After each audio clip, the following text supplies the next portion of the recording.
वो ना hand free का मसला बन रहा होगा, इस वजह से नहीं आ रही है। हाँ चलें कोई नहीं, अभी ज़रा कंटिन्यू रखने दें मुझे, तो इसकी मैं आपको शेयर कर दूंगा, होपफुली क्लियर हो जाएगा। तो जी सर, ओके। जब हम कहते हैं व्हाट इज़ रिसर्च, तो इसकी डेफिनेशन प्रॉपरली हमें इसको ना तैयार करना चाहिए। Research is the systematic process of collecting and analysing information in order to increase our understanding of the phenomena with which we are concerned or interested। तो ये मे भी आपको पेचीदा सा लग रहा हो कि ये इतना ज़्यादा क्या है, बट इसमें जो की पॉइंट्स हैं वो आप देखें। रिसर्च एक सिस्टमेटिक प्रोसेस है, एक तरतीब का अमल है जिसमें कलेक्शन है डेटा की, फिर उसका एनालिसिस है, और ये कलेक्शन और एनालिसिस हम किस लिए कर रहे हैं, किसी particular issue of the society को हम एड्रेस करने जा रहे हैं, जो हमारा रिसर्च टॉपिक है। तो उस पर डिटेल्ड और सिस्टमेटिकली जो वर्क है हमारा, वही रिसर्च है। यानी पहले एज अ रिसर्चर हमने देखा कि सोसाइटी में किस प्रॉब्लम पे हम काम करना चाह रहे हैं, तो उस प्रॉब्लम को सोचने के बाद और उसकी सारी बेसिक आइडियोलॉजी डेवलप करने के बाद फिर उस पर सिस्टमेटिकली डेटा कलेक्शन, एनालिसिस और फिर उसको रिपोर्ट की शेप में देना, दिस इज रिसर्च। अब इसमें 3 मेन स्टेजेस हैं, प्लानिंग है, डेटा कलेक्शन है और एनालिसिस है। तो प्लानिंग बहुत इम्पोर्टेंट है कि आप पहले प्लान करें कि किस तरह से आपने क्या काम करना है, किन वेरिएबल्स के साथ काम करना है, किस सोसाइटी के रिसर्च टॉपिक को आप कवर करने जा रहे हैं, टॉपिक आपका क्या है, प्रॉब्लम क्या है सोसाइटी की, जिसको आप हाईलाइट करने जा रहे हैं। तो उस प्रॉब्लम पे जब आपने सोचा तो फिर आपने उसका टाइटल बनाया, टाइटल बना के फिर आपने रिव्यू किया, इस पे हिस्ट्री में क्या क्या काम हो चुका है, और उस रिव्यू की हेल्प से आपने वेरिएबल्स डिसाइड किए, सैम्पलिंग टेक्निक डिसाइड की, मेथोडोलॉजी डिसाइड की, क्वेश्चनर डेवलप किया, और फिर आप फील्ड में गए और फिर आपने वहाँ से अपना वर्क स्टार्ट किया। तो ये सारा का सारा प्लानिंग में बेसिकली हमारा होम वर्क है। तो जो जब हम अपना होमवर्क कर लेंगे तो फिर जब हम फील्ड में निकल जाएंगे तो फिर पिछला जो हमने अपना ऑब्जेक्टिव सेट कर रखा है, फिर इसको चेंज करना मुश्किल हो जाएगा, क्योंकि जब हम फील्ड में चले जाएंगे और हम क्वेश्चनर जो है वो प्रिंट कर लेंगे और लोगों से राय ले लेंगे, तो डाटा एंट्री हो जाएगी, तो फिर उसको रिवाइज करना इम्पॉसिबल ही हो जाएगा। तो डेटा कलेक्शन है देन।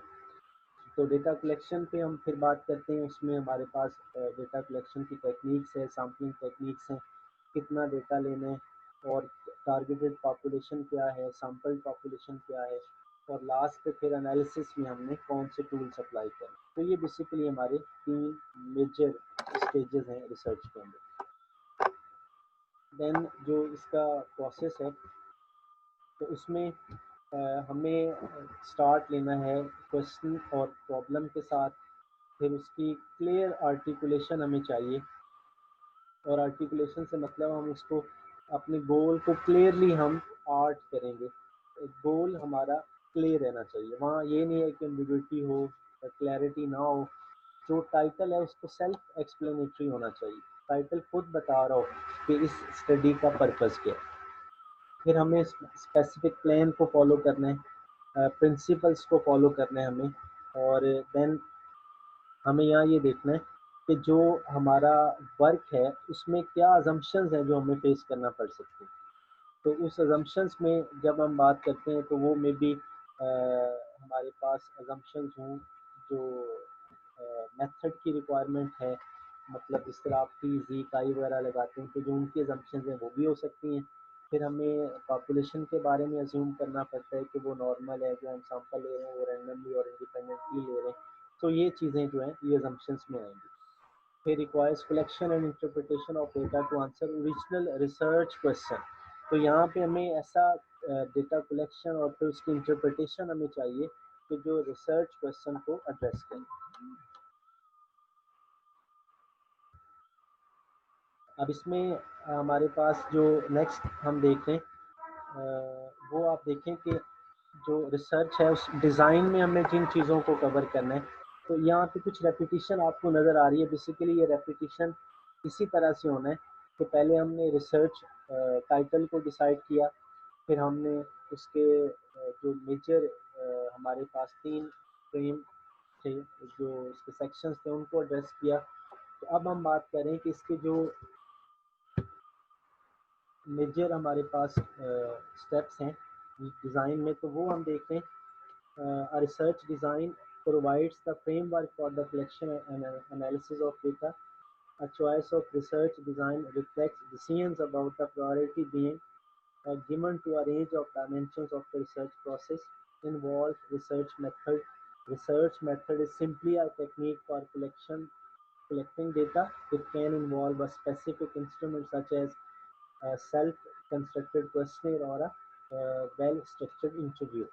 तो ये हमारे पास जो पॉइंट्स हैं वो कवर करेंगे कि हमें जो रिसर्च डिज़ाइन प्रिपेयर करना है उसमें ये सारे एस्पेक्ट्स हों कि आपका टाइटल क्या है, कलेक्शन और एनालिसिस में आप कौन सी चीज़ें ले रहे हैं, फिर जो आपकी प्रायोरिटीज़ हैं वो क्या हैं, किन एस्पेक्ट्स को आप कवर करना चाहते हैं। अब देखिए मैं यहाँ अगर एक एग्जांपल लूँ, लाइक लंग कैंसर के रिस्क फैक्टर्स पे अगर मैं काम करना चाहता हूँ, तो अब उसके बहुत ज़्यादा एस्पेक्ट्स हैं जिनको कवर किया जा सकता है। उसमें लोगों के सोशल एस्पेक्ट्स हैं, लोगों के हमारे पास मेडिकल एस्पेक्ट्स हैं, तो किस एस्पेक्ट या किस डायरेक्शन में हमें मूव करना है तो वो हमें देखना है। अब अगर हम अपने लेवल की बात करें या अपनी रिस्ट्रिक्शंस के साथ अगर हम रहते हुए बात करें, तो हम मेडिकली उस तरह से लोगों के टेस्ट कंडक्ट नहीं कर सकते उनसे इंफॉर्मेशन लेने के पॉइंट ऑफ व्यू से, क्योंकि they are so much costly. तो फिर हम जस्ट डिपेंड करेंगे उनको बाई फेस मिलते हुए उनसे इंफॉर्मेशन लेके या उनकी जो मेडिकल हिस्ट्री है उसी को हम बेस बनाएंगे अपने रिसर्च का। तो ऐसे प्रोजेक्ट्स होते हैं जो यूनिवर्सिटी एच अलाउ करती है, जिसमें हम टेस्ट वगैरह भी कंडक्ट कर लेते हैं, उनकी मेडिकल रिपोर्ट्स खुद से लेते हैं, लेकिन वो limited.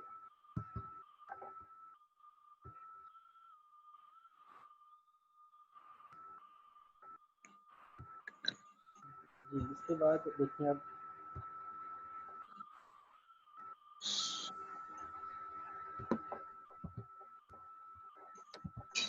research design. This involves defining the problem, research question पहले प्लान करना है, फिर उसका हमें रिव्यू ऑफ लिटरेचर लेना है, फिर उसको हमें प्लान करना है विद मेथडोलॉजी या जो डेटा हम वहाँ पे इंक्लूड कर रहे हैं तो उसे हमें लेना है।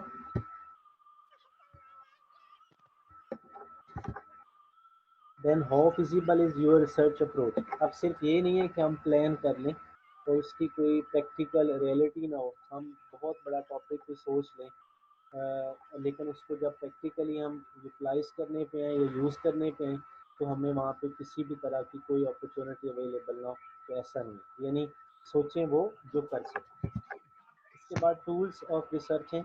इस स्लाइड पे हमें ये गाइड किया गया है कि यहाँ पे जो रिसर्च मेथडोलॉजी हम यूज़ करते हैं या फिर हम जो सैम्पलिंग टेक्निक्स वगैरह यूज़ करते हैं तो they are not the tools. जब हम टूल की बात करेंगे तो वहाँ पे हमारे रिसोर्सेज हैं, बुक्स हैं, सॉफ्टवेयर्स हैं, तो ये टूल्स में हमारे पास हैं।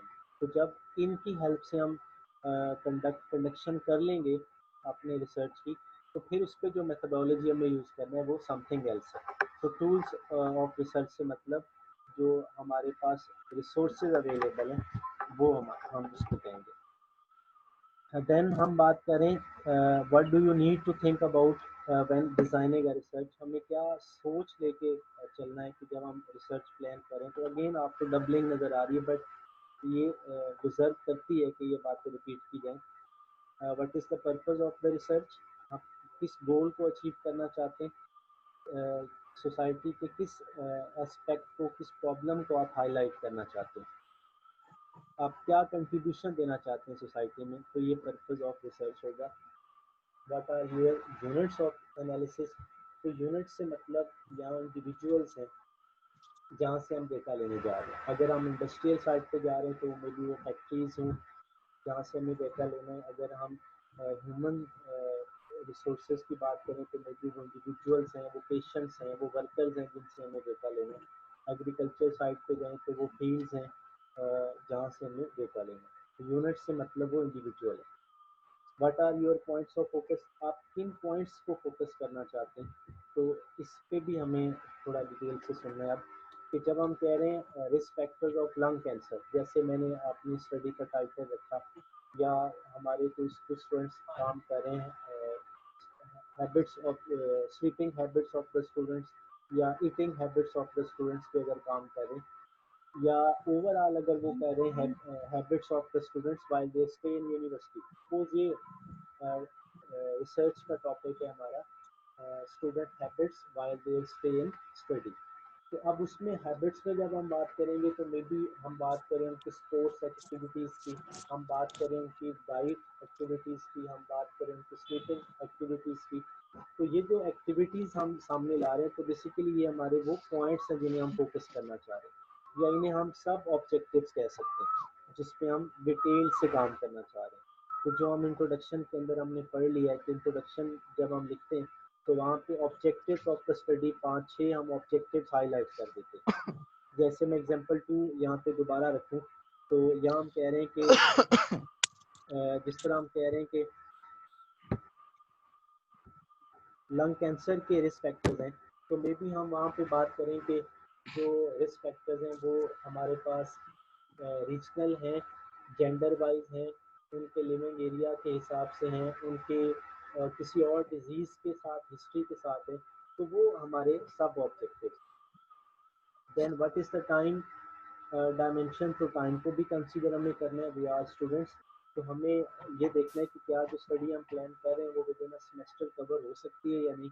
इसी तरह अगर हम एज अ रिसर्चर काम कर रहे हैं तो उस स्टडी की ड्यूरेशन इतनी लेंथी ना हो जाए कि जब तक हम रिजल्ट प्रोड्यूस करें तो 3-4 साल गुजर चुके हैं और उन रिजल्ट्स की वो वैलिडिटी ना रहे, जो अगर अर्ली रिसर्च कंडक्ट कर ली जाती तब होती। फिर डिज़ाइनिंग का रिसर्च प्रोजेक्ट है तो उसमें कंसेप्चुलाइजेशन है और ऑपरेशनलाइजेशन है, यानी कंसेप्चुअली भी वो स्ट्रॉन्ग हो और अमली तौर पे भी हम उसको कंडक्ट कर सकें। तो ये सारी थिंकिंग है जो हम प्रायर टू कंडक्टिंग रिसर्च अपने जेन में ला रहे हैं। और लास्ट पे रिलायबिलिटी, रेप्लिकेशन एंड वैलिडिटी है। तो जो काम हम कर रहे हो उसकी रिलायबिलिटी हो, उसको अगर कोई रिपीट करना चाहे तो वो कर सकते। इसके बाद पर्पसेस हैं रिसर्च के, तो एक्सप्लोरेटरी है, आगे डिस्क्रिप्टिव है। तो एक्सप्लोरेटरी रिसर्च वो रिसर्च होती हैं जो जस्ट एक्सप्लोर करने के हवाले से होती हैं, वेरिएबल्स की हिस्ट्री को एक्सप्लेन करने के लिए। और वहाँ पे हमारा फोकस सिर्फ फ्रीक्वेंसी डिस्ट्रीब्यूशन की हद तक होता है कि ये काम हमारा हो रहा है, तो हम डिफरेंट वेरिएबल्स ले लेके लोगों के एटीट्यूड्स को मैयर करते हैं।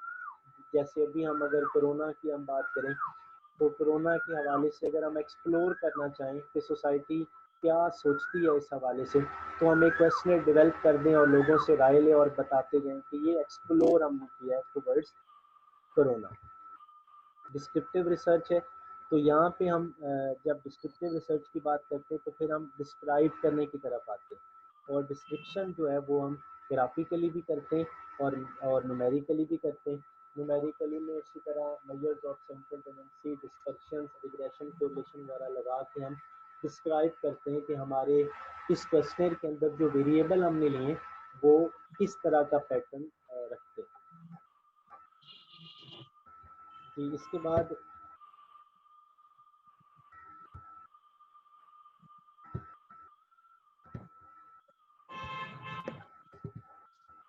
डिस्क्रिप्टिव रिसर्च के बाद हमारे पास स्टेप्स इन रिसर्च डिज़ाइन है, इस पर भी हम ऑलरेडी बात कर चुके हैं। पहले टॉपिक डिसाइड करना है, फिर हमें क्वेश्चनर डेवलप करना है, स्टडी को डिज़ाइन करना है, सैम्पलिंग टेक्निक कौन सी हमें लेनी है, कितना सैम्पल साइज लेना है, फिर डेटा की कलेक्शन है, फिर डेटा का एनालिसिस है, फिर रिजल्ट्स की इंटरप्रिटेशन है, और फिर सारी स्टडी को प्रेजेंट करना है in the form of a technical report. इसके बाद डिफाइनिंग द रिसर्च प्रॉब्लम है, तो इस पे पीछे भी हम बात कर चुके हैं कि हमें अपने रिसर्च प्रॉब्लम को प्रॉपरली डिफाइन करना है कि प्रॉब्लम है क्या, और उस पर हम किस एस्पेक्ट से काम करना चाह रहे हैं और किन चीज़ों को हम हाईलाइट करना चाह रहे हैं, तो ये रिसर्च प्रॉब्लम को डिफाइन करना। दैन रिसर्च डिज़ाइन लेआउट है, तो इसमें हम जो लेआउट बनाते हैं तो वो बेसिकली ये भी हम पहले स्टडी कर चुके हैं, चीज़ें रिपीट हो रही हैं आई नो, बट हम इसको ज़रा समराइज़ करने जा रहे हैं। वेयर टू स्टार्ट, यानी हमें जो स्टार्ट लेना है वो किस तरह से लेना है, किन एस्पेक्ट्स पे हमें फोकस करना है।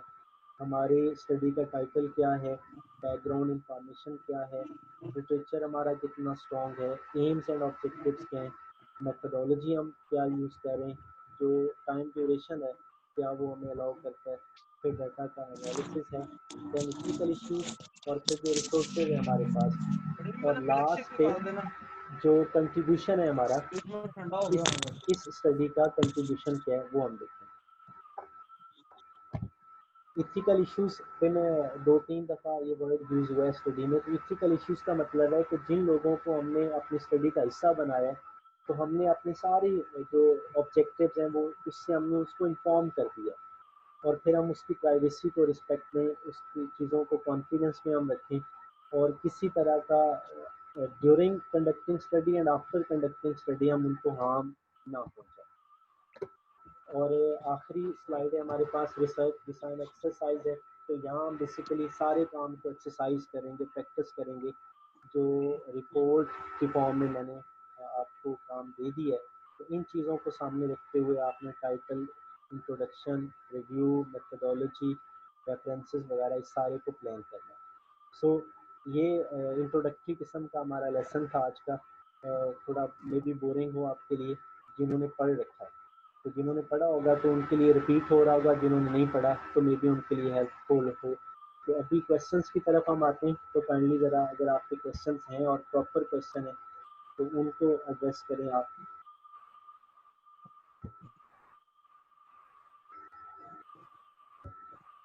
जी वेलकम।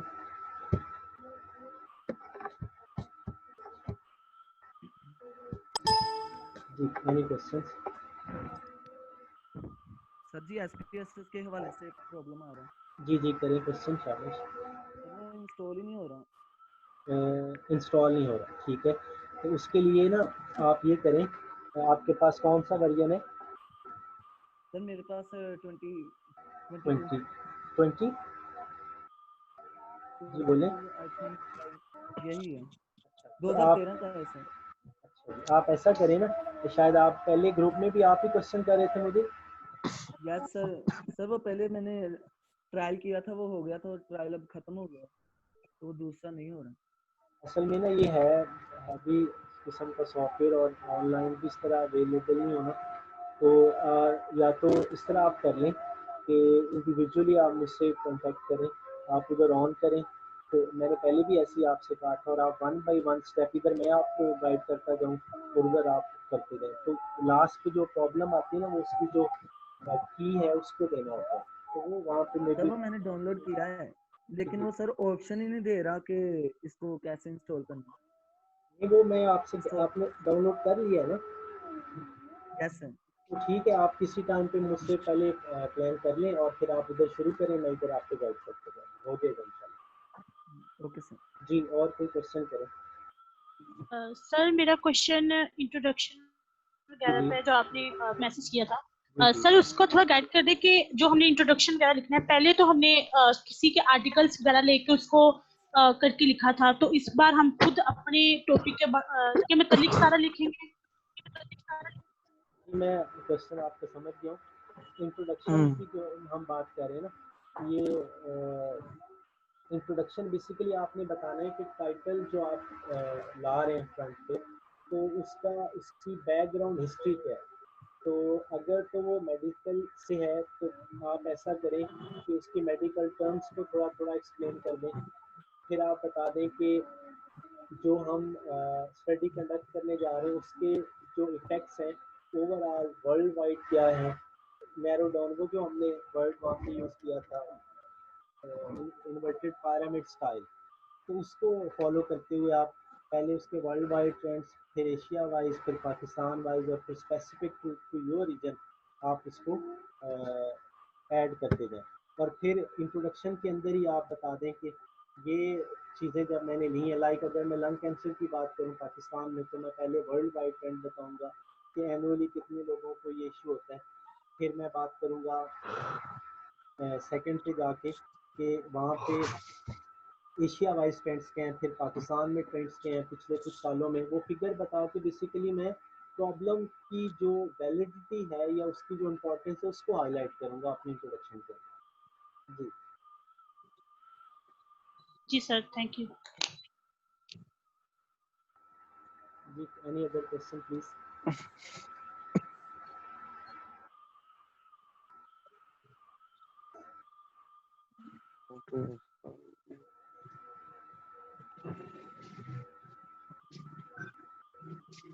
अच्छा स्टूडेंट्स, मैं समझ रहा हूँ मे बी इजी ना हो इस तरह क्वेश्चन करना, तो ग्रुप अवेलेबल है, आप फ्रेंडली क्वेश्चन कीजिएगा। लास्ट में मैं कंक्लूड करूँ, और अगर किसी का क्वेश्चन हुआ तो वो कर भी सकते हैं। तो एक तो ये है कि एग्ज़ाम की प्रिपरेशन के हवाले से ज़रा अलर्ट हो जाए, एग्ज़ाम होने ही होने इंशाल्लाह। और उसमें एक हमें डर है, वो डर ये है कि मे बी हमें कहा जाए कि आप MCQs बनाएं या शॉर्ट क्वेश्चन बनाएं, तो जब अगर हमें ये कह दिया गया और हम उसी तरह पेपर हुआ तो फिर आपके लिए एक चैलेंज बन जाएगा। अगर तो पढ़ा होगा तो आप रिप्लाई कर पाएंगे, अगर नहीं पढ़ा होगा तो फिर आप रिप्लाई नहीं कर पाएंगे। तो मैं सिंपली आपसे ये कहूँगा, अभी मैं किसी के पीछे कोयल बोल रही है, वो उसकी आवाज नहीं आ रही। तो अभी मैं इंशाल्लाह कोशिश ये करूँगा कि कमिंग वीक यानी ईद के बाद मैं कुछ MCQs आपको खुद भी दूँ, मे बी वो मोर देन 100 हो। तो जब आप वो MCQs लेंगे तो एक तो आपको थोड़ा पैटर्न पता चल जाएगा कि इस तरह से क्वेश्चन हो सकते हैं। बाकी जो अच्छे स्टूडेंट हर जगह पे होते हैं, हर क्लास में होते हैं, जो ब्रिलियंट स्टूडेंट हैं, जो समझते हैं कि हमारा जो पिछला काम है वो कंप्लीट है और दे हैव सम टाइम, तो वो कोशिश करें, गूगल करें और सर्च करें सर्वे रिसर्च मेथोडोलॉजी पे MCQs, शॉर्ट क्वेश्चंस, और उनको अपने नोट्स का हिस्सा बनाएं ताकि उनकी प्रिपरेशन जो है वो बेहतर से बेहतर है। तो मैं भी जब बनाऊंगा तो मैं भी बहुत सारे क्वेश्चन गूगल ही से लूँगा, तो आप उसको ज़रूर कंसीडर करें ताकि बाद में प्रॉब्लम ना हो। और जो आपकी पहली 2 असाइनमेंट से आपको पता चल गया होगा, उनको जो वेटेज मिली है वो मिड मार्क्स के लिए मिली है। तो जो आपके सेशनल मार्क्स हैं उसके लिए मैंने अभी आपको काम दिया है जो आप सबमिट करवाएंगे। ग्रुप में कोशिश करें, आपस में कोलैबोरेट करें, जो एक रिपोर्ट आप दें ना वो एक ही रिपोर्ट हो और वो 6-7 स्टूडेंट्स का कंट्रीब्यूशन उनमें हो। तो ये ना हो कि अपने इंडिविजुअली आप मुझे शेयर करना शुरू कर दें। 6 या 7 ग्रुप्स हैं, तो 6 या 7 रिपोर्ट्स ही मेरे पास आनी चाहिए। ठीक है जी, खुश रहें, और इंशाल्लाह अगला टॉपिक फिर हम ग्रुप में डिसाइड कर लेंगे। जी, यानी तो क्वेश्चन इसके बारे में कोई इन्फॉर्मेशन दे दें, इसके बारे में? रिपोर्ट के बारे में। जी, रिपोर्ट के बारे में सर वो कैसे रिपोर्ट जी ये रिपोर्ट उसी तरह आप बनाएंगे ना, जो टॉपिक हमने लिया हुआ है उस पर कोशिश करें, इंट्रोडक्शन लिखें आप 4-5 पेजेस का, जिसमें ऑल इम्पोर्टेंट चीज़ें उसी टॉपिक के हवाले से जो आपने टाइटल ऊपर रख लिया। फिर रिव्यू ऑफ लिटरेचर है, तो उसी टॉपिक के हवाले से आप मिनिमम आप 7-8 पेजेस और 7-8 पेजेस अगर कवर करने के लिए आपको 10-12 आर्टिकल लेने पड़ते हैं, तो वो आप उसके पैराग्राफ ऐड कर लें रिव्यू ऑफ लिटरेचर के तौर पे, जिस तरह पहले मैंने बताया। तो अगर नहीं आपको याद है कोई प्रॉब्लम, तो आप ग्रुप में क्वेश्चन कर सकते हैं, किसी भी टाइम पे आप क्वेश्चन कर सकते हैं। तो ये आपके 2 चैप्टर हो गए। तीसरा चैप्टर मेथोडोलॉजी का आप बताएंगे वहाँ पे कि ये सैम्पलिंग टेक्निक लोगों ने यूज़ किया है, मैं ये यूज़ करने जा रहा हूँ, इतना सैंपल लेना है। मतलब आप कर तो नहीं रहे, बट बिल शेल को यूज़ करते हुए आप वो वेरिएबल लेते जाएंगे। और मेथोडोलॉजी के बाद रिजल्ट्स और डिस्कशन हमारी नहीं है क्योंकि हमने डेटा कलेक्शन नहीं की, तो फिर आप रेफरेंसेस पे चले जाएंगे, बल्कि सॉरी उससे पहले आप एक समरी लिख देंगे कि ये प्लान था हमारा, कि ये स्टडी है, ये ऑब्जेक्टिव्स हैं, ये वेरिएबल हैं, ये मेथोडोलॉजी होगी, तो वो एक 2 पैराग्राफ्स में आप समरी लिख देंगे। और लास्ट में फिर जो आपने ऊपर इंट्रोडक्शन में या रिव्यू ऑफ लिटरेचर में आपने रेफरेंसेस लिए, तो उसकी डिटेल आप रेफरेंसेस में लिख देंगे। तो ये सारे का सारा काम मैनेजेबल फॉर्म में, जिस तरह मैंने आपको शेयर किया है, list of contents, tables, figures, इसके साथ कंप्लीट वर्ड की फाइल आपने बना के मुझे शेयर करनी है। Any other question? Sir bibliography का आपने लेक्चर दिया था, थोड़ा सा उसको एक्सप्लेन कर दें। बिब्लियोग्राफी में 2 चीज़ें आती हैं, एक साइटेशन है और एक रेफरेंसेस है। तो साइटेशन में हम ये करते हैं कि जब मैं इंट्रोडक्शन लिख रहा हूँ और मैंने सपोज वहाँ पे एक पैराग्राफ सिलेक्ट किया है, किसी का उठाया है, मैंने कॉपी पेस्ट किया है, या मैंने कोई फिगर लिया है कि जी पाकिस्तान में सपोज वर्ल्ड वाइड मैं कहता हूँ कि पूरी दुनिया की निस्बत पाकिस्तान में कोरोना की वजह से जो मसाइल थे वो कम रहे, फॉर एग्जाम्पल मैं ये कह रहा हूँ। तो अब ये मैंने कहाँ से जुमला लिया है, क्या कोई रिसर्च हुई है, क्या कोई इस पर पेपर छपा है, क्या कोई न्यूज़ पे आया है, तो मैं वो वहाँ कोट करूँगा कि इसका ये रेफरेंस है। फॉर एग्जांपल ये जो मैंने जुमला लिया है कि जो प्रॉब्लम्स ड्यू टू कोरोना है वो पाकिस्तान में कम रही हैं, तो मैं बताऊंगा कि ये स्टडी फॉर एग्जाम्पल आफ्ताब ने की है और 2020 में ही की है, तो मैं वो सिर्फ इतना लिखूंगा, लेकिन उसकी जो डिटेल है कि वो मैंने काम किस टाइटल के साथ किया, किस जर्नल में वो छपा, कितने उसके पेजेस थे, वो डिटेल मैं रेफरेंसेस में डाल दूंगा। तो एक काम को दो जगह पे हम शो करेंगे इन रेफरेंसेस स्टाइल के साथ। जी, एनी अदर क्वेश्चन?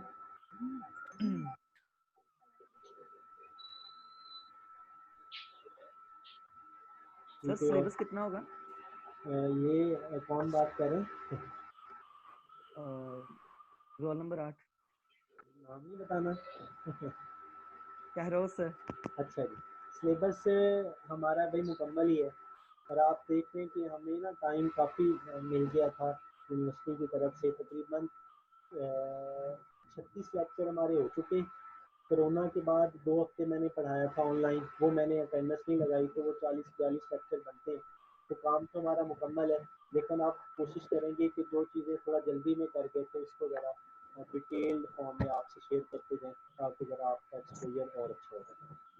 जी सर क्या आप अपने लेक्चर सारे सर वो पोर्टल पर शो कर सकते हैं? जी, मैं अपलोड कोशिश कर कर रहा हूँ, मैं इंशाल्लाह यूट्यूब पे ना इनके लिंक शेयर करता जा रहा हूँ। तो अभी आप देख रहे हैं तकरीबन चार एक तो मैंने लास्ट टाइम आपको सेंड किया था ना वो लिंक्स की फाइल, तो उसमें मेरा ख्याल है 4 लेक्चर आपके मैंने अपलोड कर दिए, आज ये 5वां हो गया। तो इंशाल्लाह मैं करूँगा, आपकी जो कंफर्ट है वो हमारे लिए बहुत ज़रूरी है, तो इंशाल्लाह आपको आसानियाँ देनी है, तो कोशिश करते रहेंगे। अभी 1.5 माह है हमारे पास, तो मैं इन बिटवीन ये काम इंशाल्लाह करता रहूँगा। और जो आपकी इनपुट है ना वो बहुत इंपॉर्टेंट है। आप काइंडली ऐसे ही अच्छा सा क्वेश्चन ग्रुप में कर दें कि ये नहीं हमें समझ आया, तो मैं उसको दे सकता। Other any other question please? Sir जो आपने हमें टाइमिंग दी है सबमिट करवाने के लिए रिपोर्ट, सर ये बढ़ नहीं सकती थोड़ी?